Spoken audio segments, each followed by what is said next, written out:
Ashish Thakur. I'm Director of Operations at TiE. I also help with sponsor relations. So I'm going to take a few minutes and recognize our sponsors, and I'll hand it over to one of our esteemed charter members and longtime supporters of TiE, Dilip Naik, and then he'll get into introducing our panel here of David, Ed, and Jamie, and Jason DeCruz. So we'll start with a thank you to our silver sponsors, Verima Technologies, Deutsche Bank, and McGladrey. If I can get Charles to come up. McGladrey's our event sponsor for tonight, so they're just going to introduce themselves. Thank you. We're very excited to sponsor the event. It's interesting. The name is we're going through a learning curve. We're actually the 5th largest accounting firm in the United States and globally, but we're new to Atlanta. We opened up in October of 2009. Very exciting. We're full service accounting, and I sort of look at it as we're sort of the best of all worlds. We're very entrepreneurial.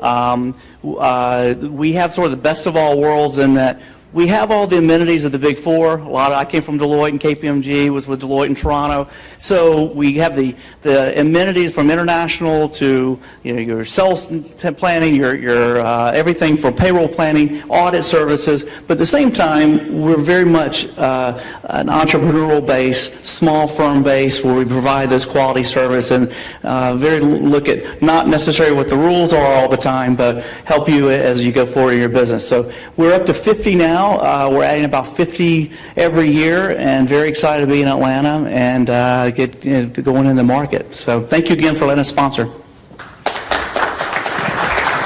Thank you. Several bronze sponsors: Arnold Golden Gregory, Peak 10, Coca-Cola, Chug Firm, GH&I, Lee F. Murphy, CBON, Krishnan Company and IT Tech, Kumar Prabhu Patel and Banerjee, and HA&W. Can I have anyone from these firms please stand? I know Kumar and Patty are here. If you can please stand. Thank you. And then NIT, and we also have our community partners, Mike Blake in the back from Startup Lounge. And thank you very much. And I can't see that far in the back. Oh, a couple of hand up from the Chug Firm. Did I do well? Great.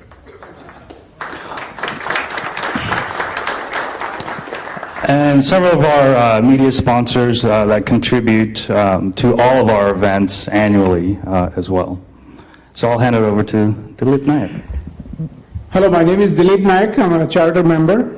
I've been a member of the TiE organization before even I became an entrepreneur.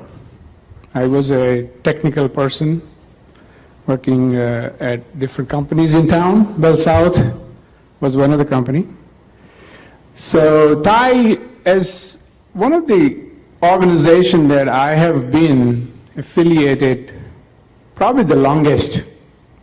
Some of the organizations that started in Atlanta, and somehow the TiE has something which makes me loyal, and I learned a lot of stuff, and I'm still learning from this organization. TiE has been founded in 1992 in Silicon Valley. Now they have 16,000 members and over 2,500 mentors. And their main mission is to foster entrepreneurship globally.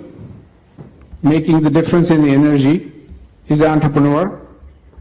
And Mike Cote, he's not here. He couldn't be here today. Mark Wilson, he's not here today.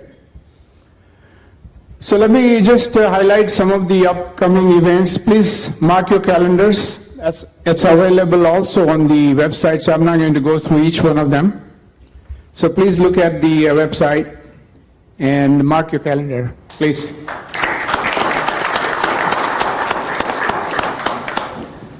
Thank you, Dilip, and good evening to everyone. Welcome to our panel session. It's Finding the Right Partner for Your Startup, Funding Issues, and More.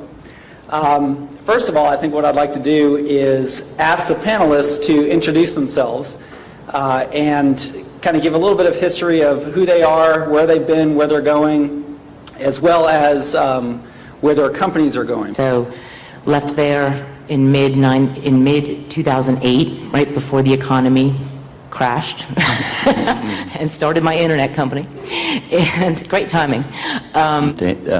Dave and Jamie. So I'm a serial entrepreneur. I've done 4 healthcare startups, sold 2 of those to public companies. Just recently had another transaction. We had a paintball website that we sold to a public company, and it was an online community. We did about 500,000 unique visitors a month, and about 20 million page views a month, and that happened about 7. Probably by far the dumbest person on this panel. And while he's been in Atlanta for 28 years, I've been alive for 28 years. So trust me when I say he knows a lot more than I do. If you want any questions answered, refer to Ed to JV. Basically, I am the founder and the CSO of a company that is headquartered here in Atlanta called E-Verifile. And Who were the partners that you were looking for? What category of partners were you looking for? so I think in the initial stage, when you don't have any money, finding the partners are somewhat segmented and it's a little bit easier. It's really what I've found is it's a sales pitch on getting them excited and getting them really hyped up about the idea and getting these people to feel like they actually are partners, whether they are on paper or they're not. The reality is that if you're especially in a technology-based environment and so forth, and particularly like me that I don't know how to write 3 lines of code, it's very helpful to make sure that these people feel super engaged about it at the very onset, because without some of these people, you're just not going to be able to move from 0 to 1. So you're talking about... What you're saying is that what I've learned over the last 20 plus years is that it's really all about the team and structuring the team so that when it gets difficult, and it's going to get difficult, the team is able to come together and push through those times of difficulty. I've been fortunate for the last 20 years on the healthcare side to have the same business partner, and he's the technology guy, he's the smart guy, and without him and all the other team members that we've had in those startups, I don't think we could fully realize the... I look at it as, think about the same things you went through when you selected your spouse. This has to be somebody that you would trust implicitly, that shares similar values. Or she said yes. Yeah, exactly. And someone who's going to be just as committed to making the venture work as you are. You want them up with you at 2 a.m. if you have to be up. And I think really critical is balancing that skill set. If you're not a developer and you have a technology company, seriously consider a technology guru to be one of your co-founders, because you want them committed to working 20 hours a day and earning about 20% of what they used to earn. So you need to have someone who's going to be in that boat with you on the long haul, someone that you're going to be able to work well with. But trust is absolutely, I think, one of the most important things out there. Now, we've all seen the movie Social Media, and we know the problems with you and your co-founders, your partners, your smart technology guy. How do you build out the management team? What are you looking for? Are you looking for the Fortune 500 executive who's run an army of people? Are you looking for a guy who's done a startup? Are you looking for industry expertise? What are the types of things that you look for to build out that management team? Explanation and transition. If you haven't, and I've done this in the past, done your job correctly, 2 people away from you, they're doing something else. And you come into work one day and, it's all blue instead of red, and you're going, what happened? So, Jamie, you refer to yourself as an intrapreneur, and now you're an entrepreneur. What are you looking for in your management team? Is the intrapreneur from a public company, is that someone who's valuable to you or not? Speeches and say he's on the board of directors of XYZ. You need somebody that really gets in there and works with the companies and so forth, that you want some quote-unquote adult supervision, just somebody else to give you an objective point of view, but also somebody that says, okay, what's the action plans from this board meeting, just as if they were 1 degree away from an operator, and say, okay, by the next meeting or by tomorrow, I'm going to call these 3 people and get back with you on these different steps, because if they're not willing to do that, I think at the early stage they're worthless. At what point did you expand beyond you and your mirror? Jamie, do you share? Yeah, I had to share. My board is comprised of investors primarily, and we raised capital 2 months after we incorporated. We knew we were going to have to raise capital. But I will say that it's incredibly important to make sure that you choose the right investors who are going to be on your board, and we actually took a deal that was not quite as good as another term sheet that we had, because we wanted to get the right people on our board and the right people involved in the company to really make a difference in our future success.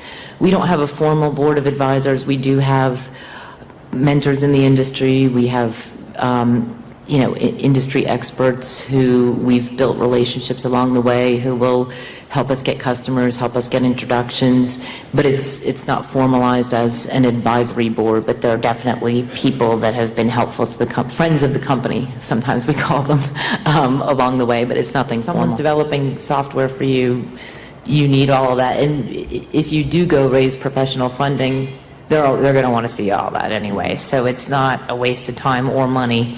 Get yourself protected. Yeah, absolutely. Morris Manning said they'll do it for free, I think.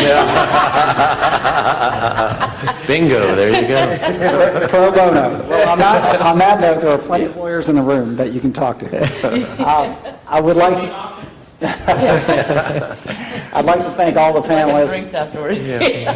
I'd like to thank all the panelists and give them a big round of applause. And I'm sure that they'll be around for a couple minutes after the event if you have some follow-up questions or some questions that we didn't get to tonight. So thank you all for coming. We appreciate it.